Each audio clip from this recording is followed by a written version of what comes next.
5월 23일 욥기 32장에서 34장. 본문의 내용. 엘리후가 말하기를 지금까지 친구들이 말하는 것을 들어보았는데 욥을 반박하지 못하였으니 이제는 자기가 직접 나서서 욥에게 말하겠다고 합니다. 엘리후의 말은 하나님께서 계시해 주신 대로 중보자를 붙들고 회개하면 용서해 주시고 회복해 주신다는 것입니다. 또한 하나님께서는 정의로우셔서 행한 대로 갚으시기 때문에 하나님께서 하시는 일을 사람이 잘못 판단했다고 뭐라 하거나 거절할 수 없다는 것입니다. 오늘의 묵상. 하나님께서 하시는 일을 사람에게 다 알리시지 않습니다.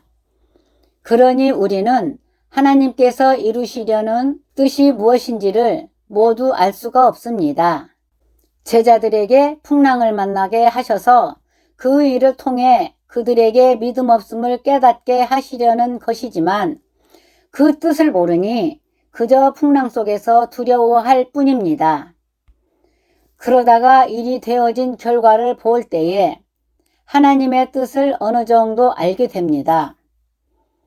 그러므로 지금 당장은 하나님께서 무엇을 이루시려고 이런 일을 당하게 하시는지 몰라도 분명 선한 뜻이 있음을 확신하고 참을 것을 참고 따라갈 것을 따라가다 보면 모든 것이 밝히 드러나는 때가 옵니다. 이것을 잘하는 것이 믿음입니다. 반면에 어떤 일에 대해서는 하나님께서 계속해서 알려주시는 경우가 있습니다.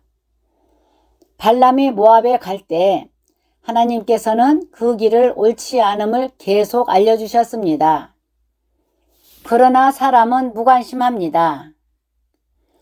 조금만 마음을 기울이면 하나님께서 원하시는 바가 무엇인지를 잘 알 수 있을 텐데 관심이 없고 마음이 다른 데 가 있으니 하나님께서 보여주시는데도 모릅니다. 오늘날도 우리에게 성경을 통해 한 번 말씀하시고 다시 말씀하시는데도 깨닫지 못할 때가 많습니다.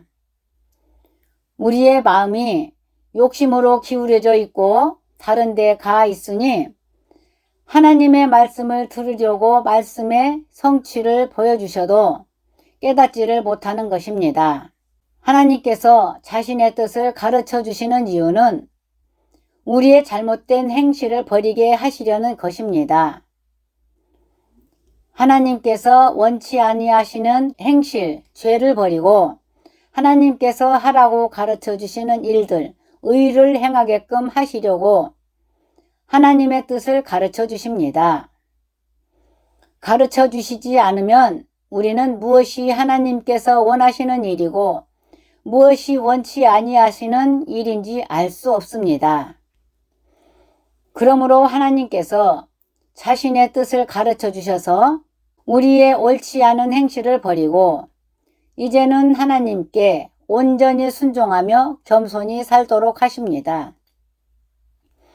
그리고 그런 자에게 복까지 주시니 하나님의 뜻을 알고 그 뜻대로 사는 자가 복된 자입니다. 하나님의 뜻을 우리에게 가르쳐 주시는 것이 감사한 일입니다. 하나님의 뜻을 우리에게 가르쳐 주시는 일의 절정이 바로 예수 그리스도입니다. 예수님을 통해 우리를 향하신 하나님의 뜻, 사랑과 공의를 분명하고 확실하게 보여주셨습니다. 그러므로 예수 그리스도를 늘 가까이 할 때 우리를 향하신 하나님의 뜻을 더욱 깨닫게 되고 하나님께서 원하시는 바른 길을 걸어갈 수 있습니다. 오늘의 질문 1. 나는 하나님의 뜻을 언제 알 수 있습니까? 2. 하나님께서 계속 가르쳐 주시는데도 깨닫지를 못하는 이유는 무엇입니까? 3. 나를 향하신 하나님의 뜻은 과연 무엇일지 생각해 봅시다.